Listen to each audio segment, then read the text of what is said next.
hanya kalau kita pernah mengalami kehilangan yang sama, barulah kita tahu betapa sakitnya apabila seseorang melalui peristiwa kehilangan orang tersayang. Dan Nabi SAW lahir dan akan membesar sebagai seorang yang mengalami keyatiman berkali-kali. Nabi lahir saja tanpa ayah kerana ayah Nabi SAW akan wafat sebelum sempat bertemu dengan Nabi SAW.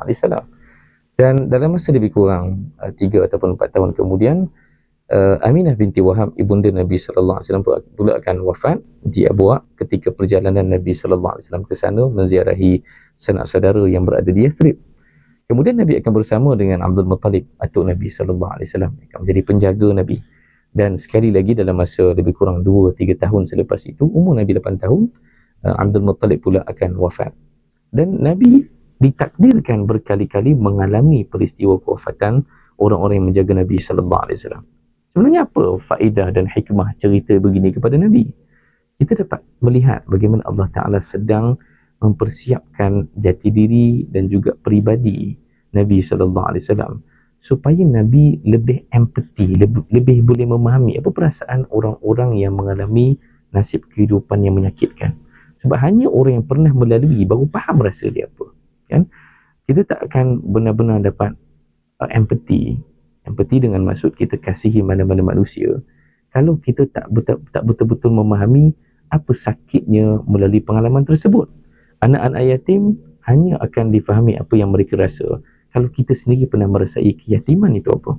Orang-orang yang kehilangan wang, orang yang kehilangan orang tersayang, hanya kalau kita pernah mengalami kehilangan yang sama, barulah kita tahu betapa sakitnya apabila seseorang melalui peristiwa kehilangan orang tersayang.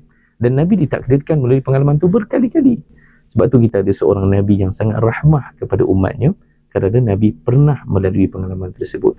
Dan juga dalam masa yang sama, ia membentuk kepribadian Nabi SAW yang lebih mudah rasa bertanggungjawab, yang lebih mudah untuk berdikari, kerana daripada kecil lagi Nabi SAW sudah didesak untuk berdikari kerana Nabi kehilangan ramai orang untuk assist, untuk bantu Nabi SAW menguruskan kehidupan Nabi. Dari situlah kita dapat lihat kepribadian Nabi SAW itu dibentuk oleh takdir buruk yang diberikan kepada Nabi SAW pada waktu kecil. Dan antaranya adalah kerana Nabi SAW menjadi seorang anak yatim. Maka yatimnya Nabi SAW itu ada sebab. Bukan semata-mata satu pengalaman kehidupan, tapi akan membentuk kepribadian dan sikap Nabi SAW.